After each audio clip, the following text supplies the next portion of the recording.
ஒற்றை ஷாம்பூவால் அந்த ஒற்றை ஷாம்பூவால் என கவர் பண்ண ட்ரை பண்ண கேளபா. கவி பேரரசு வைரமுத்து பத்தி நம்ம எல்லாருக்குமே தெரியுங்க.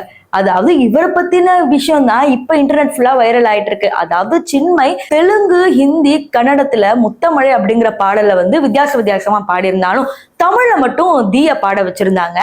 இப்போ இது பெரிய இஷ்யூ ஆகி எதற்கு தீயா பாட வைக்கணும், தீய விட சின்மை நல்லா பாடியிருக்கிறாங்களே அவங்களே பாட வச்சிருக்கலாமே அப்படிங்கிற மாதிரி ஒரு இஷ்யூ போயிட்டு இருந்துச்சு. அப்ப ஏஆர் ரஹ்மான டேக் பண்ணி கேட்டுட்டு இருந்தாங்க. அப்புறம் தான் ஒரு விஷயமே தெரிய வந்துச்சு, சின்மைய பேன் பண்ணிட்டாங்க. இப்ப எதுக்கு பேன் பண்ணாங்க, ஏன் பேன் பண்ணாங்க அப்படிங்கிறது உங்க எல்லாருக்குமே நல்லாவே தெரிஞ்சிருக்கும், நிறைய நியூஸ் பார்த்திருப்பீங்க. இருந்தாலும் சுருக்கமா சொல்லிட்டு நம்ம வீடியோக்குள்ள போயிடலாம். சோ ஃபர்ஸ்ட் ஆஃப் ஆல் பாத்தீங்கன்னா டப்பிங் பண்ணிட்டு இருக்கும் போது பாத்தீங்கன்னா அதுக்கு சேலரி வரும். அந்த சேலரியில இருந்து 10% பாத்தீங்கன்னா சின்மை அந்த டப்பிங் இயக்கத்துக்கு கொடுப்பாங்க. வருஷத்துக்கு 250 ரூபாய் சந்தா கட்டணும். சரிங்களா?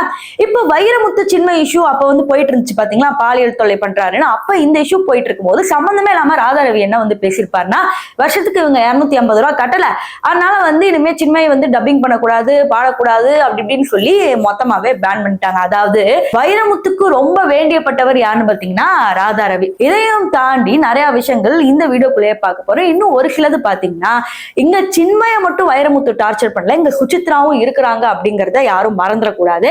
இது மட்டும் தாண்டி ரேகா நாயர் வைரமுத்துக்காக இப்ப சப்போர்ட் பண்ணி ஒரு இன்டர்வியூல பேசியிருக்கிறாங்க. சோ இப்ப இதுதான் பரபரப்பா பேசப்படுது. சோ இது எல்லாமே என்னன்னு தெரிஞ்சுக்கணும்னா இந்த வீடியோ ஃபர்ஸ்ட் நீங்க ஃபுல்லா பார்க்கணும். சோ வாங்க வீடியோக்குள்ள போகலாம். வைரமுத்து கவி பேரரசு இவரை பத்தி நம்ம எல்லாருக்குமே தெரியுங்க, அது திருப்பி திருப்பி சொல்ல வேண்டிய அவசியமே இல்லை. வைரமுத்துவும் ஏஆர் ரஹ்மானும் கிட்டத்தட்ட பல படங்கள் எல்லாம் ஒன்னா ஒர்க் பண்ணியிருக்காங்க.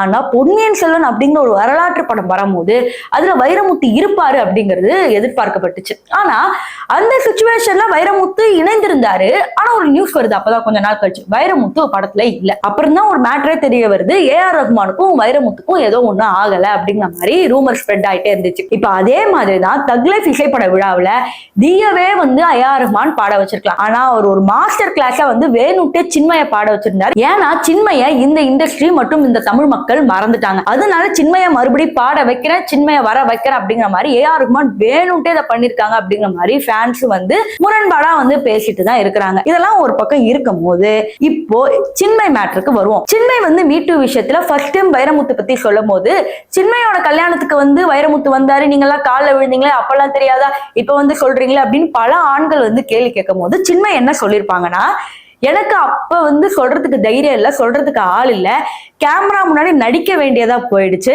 ஆனா உண்மை என்னன்னா வைரமுத்து என்கிட்ட பல தடவை தப்பா நடந்துக்க பார்த்தாரு. ஒரு தடவை ஒரு ஷோக்கு பாட வரலன்னு என்ன அசிங்கமா பேசினாரு.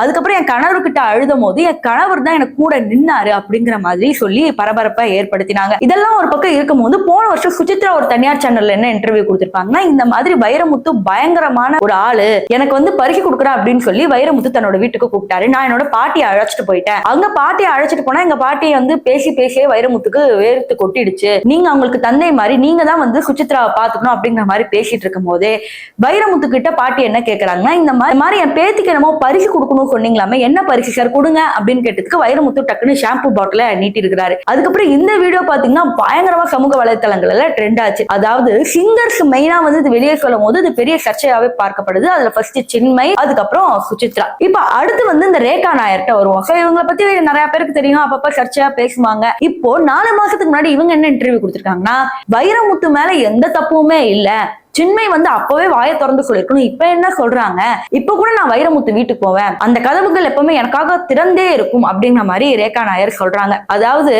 கையை பிடிச்சான் கட்டி பிடிச்சானா முதலே சொல்லிருக்க வேண்டியதானே, அதற்கு தான் ஆதாரம் இருக்கா அப்படிங்கிற மாதிரி வைரமுத்துக்கு சம்பந்தமே இல்லாம 4 மாசம் முன்னாடி இவங்க எதுக்கு சப்போர்ட்டிவா பேசியிருக்காங்க அப்படிங்கிறது தெரிய வரல. ஆளுங்கட்சியோட துணையோட தான் வைரமுத்து தப்பிச்சுக்கிட்டு இருக்காரு அப்படிங்கிற மாதிரி சின்மை அப்பவே பல சேனலுக்கு இன்டர்வியூ கொடுத்தாங்க. இப்ப மறுபடியும் இந்த இஷ்யூ எழுந்திருக்கிறனால இப்ப வைரமுத்தோட இன்ஸ்டாகிராம் அக்கௌண்ட்ல பயங்கரமா எல்லாரும் திட்டிக்கிட்டு இருக்காங்க. நிஜமாவே வைரமுத்து இப்படியா அப்படியான்னு பேசுறதுக்கு நமக்கு ஆதாரம் கிடையாது. இருந்தாலும் சிங்கர்ஸ் இப்ப வெளிப்படையா சொல்ல ஆரம்பிச்சுட்டாங்க. அது ரொம்ப பொருத்தம்.